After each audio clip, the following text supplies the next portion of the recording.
President Levin, Provost Martinez, trustees, senior class presidents, thank you for the invitation to address you today.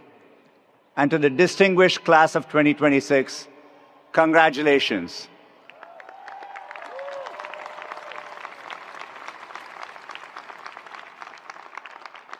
I must warn you all, this is only the second commencement speech I've ever given. The first was literally in my backyard. It was the spring of 2020, right in the middle of COVID and lockdowns. We were filming a YouTube commencement for the graduates who couldn't have their own celebrations like this one. When I look back on it, I see a time of great anxiety. I see the empty space where there should have been an audience. I see the haircut I gave myself right before filming. In fact, I really wish I could unsee it. Today, what I see in front of me is how graduation should be. Graduates celebrating together and with the people you love who have supported you on your journey. Your parents, relatives, friends, professors, and everyone who helped you reach this milestone. Let's give them another round of applause. They deserve it.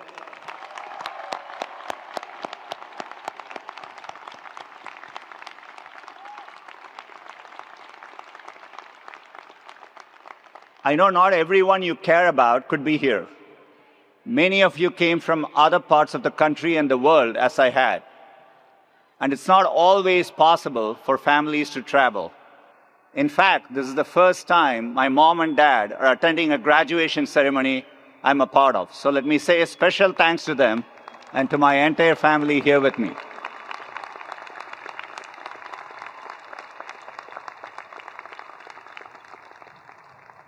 I know today is about giving you all advice, but people have also been giving me a lot of advice on what to say. Actually, it's been the same advice, and it's about what not to say. People thought it would be really difficult for me. It's the last two letters of my last name after all. In all honesty, the topic is truly immaterial to what I want to share with you. The most timeless advice I've learned is technology agnostic. It's about you, the life you want to build for yourself, and the choices that help you pursue that life. Some of you know what you're pursuing already. Congratulations. Enjoy closing down the Rose and Crown now. It gets tougher with a day job. Many of you may have absolutely no clue. That's okay too. I remember feeling uncertain on graduation day. The sense that life was a series of really big moments and the pressure I felt to get them all exactly right. This is especially true for a group of high achievers who have sweated every grade, every paper, every exam, who have focused on having the right mix of activities, athletics, internships, and now your first jobs. I'm going to let you in on a little secret. While these things matter in the moment, they are much less consequential than you might think. You could have failed that biology test, skipped a class, never learned to play the tuba, and you'd still probably be here today. Let me tell a story of how I started to learn this for myself. When I was a student here, I had a classmate named Pat. He was from Long Beach, had an earring in one ear, which I thought was really edgy at the time, and a white two-door Honda Prelude convertible. One Wednesday morning in January, my first winter quarter, we were on our way to class. He was like, "Do you want to go to Vegas instead?" I had never skipped a class. I had never definitely taken a road trip before. In fact, this is the first time my parents are hearing of it. And yet I said, sure. So we went back to our dorm rooms, grabbed some things, and set off.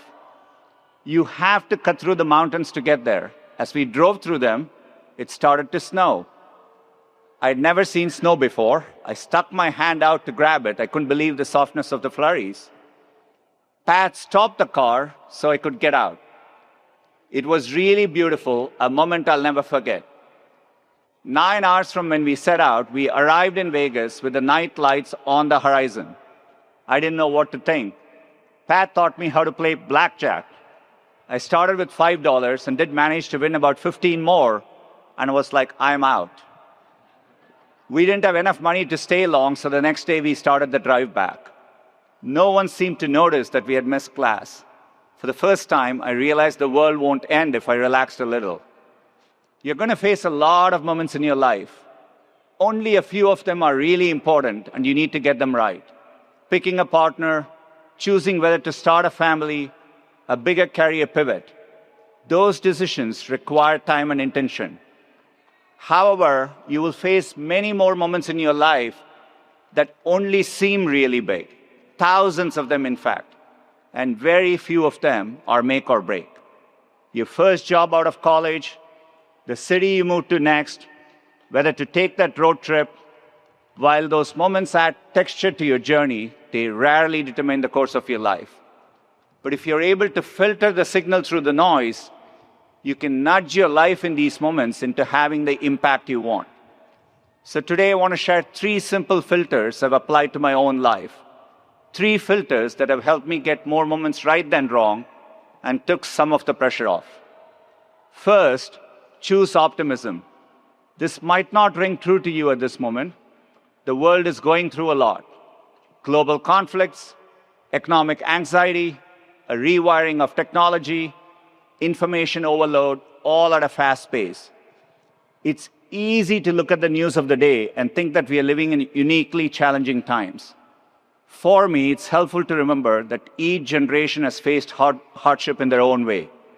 We don't get to choose the world we graduate into, but we do get to choose how we frame our circumstances. This was something my parents instilled in me at a young age. I grew up in the vibrant city of Chennai, India.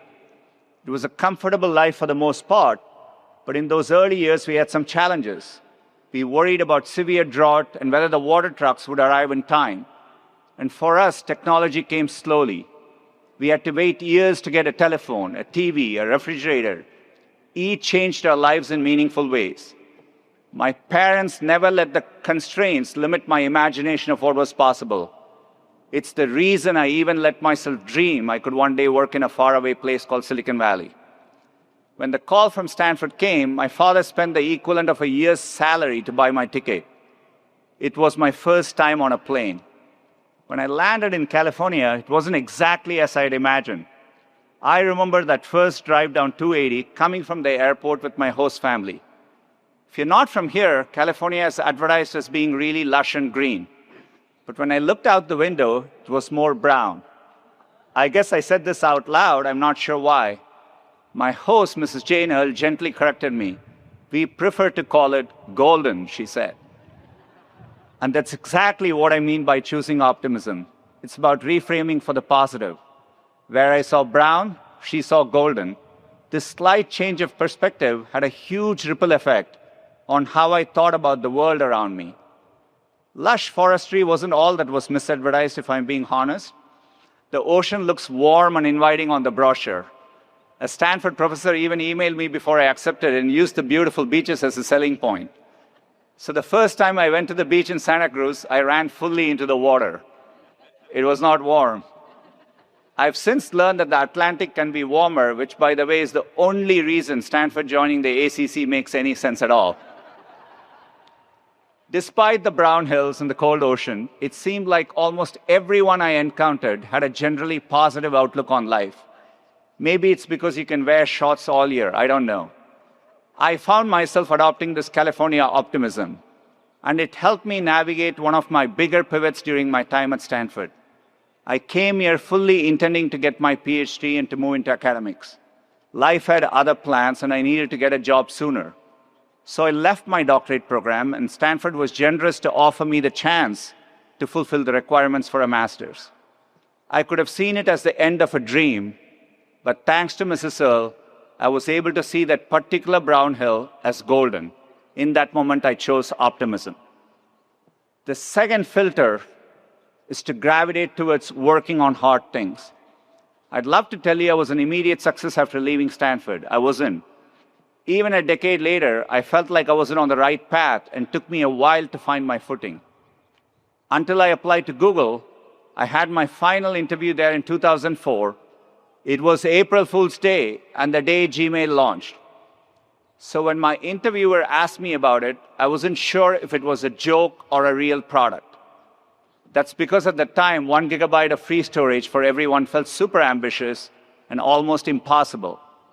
A couple years into the job, I got my chance to work on a seemingly impossible problem too. It was around this time that the internet was moving into a new phase. The web was evolving from simple web pages to rich applications. There was a group of us that felt we could reimagine the browser to be much better and faster, and we had an early prototype that we thought was pretty good.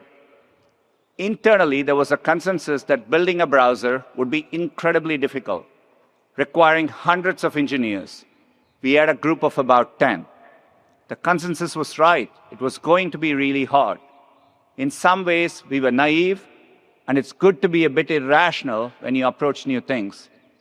And in 2008, we launched what we thought was a great browser. We had 8 million users in the first 24 hours, and the reviews were really positive, and then user growth stagnated. After a year, we had around 2% share. I remember Steve Ballmer, the CEO of Microsoft, made fun of Chrome in an interview and called it a rounding error. It could have been demoralizing, but with that California optimism, I told the team that the fact he went out of his way to dismiss us meant we were doing something right. We kept going, setting highly aggressive stretch goals to keep the team pushing. We rapidly iterated, shipping the browser every 6 weeks, while others shipped one maybe every 6 months to a year. Success began to follow. Working on hard things has taught me a lot. It typically attracts other great and optimistic people. And even if you miss meeting the high goals you set, you will still achieve something great. So when you have the choice to work on something hard, say yes. And the third filter I use, when all else is equal, do the thing that excites you. For me, there has always been access to technology. The more access my family had, the better our lives got. I didn't have much access to a computer until I came to Stanford. So you can imagine my surprise when I walked into Suite Hall and saw rows and rows of computers that I could use anytime I wanted. It was 1993, and the internet was being built literally all around me. I saw it as a fundamental enabler of human progress. The idea that I could be a part of bringing it to as many people as possible was exciting. It's why I took the offer at Google, why I jumped at the chance to work on projects like Chromebooks and Android later on.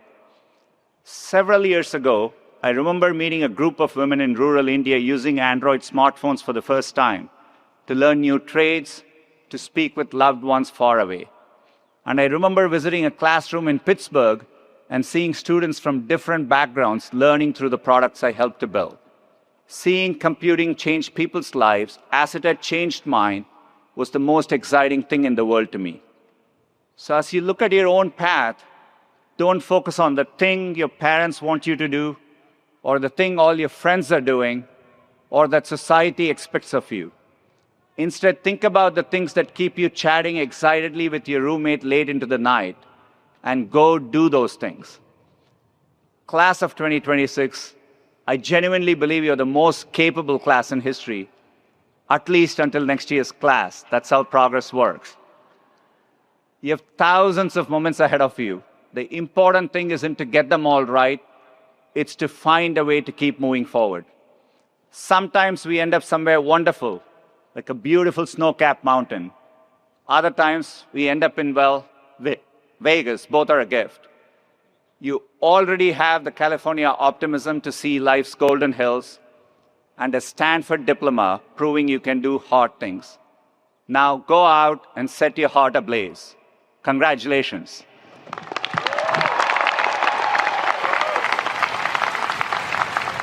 Join our global community of English learners, absolutely free.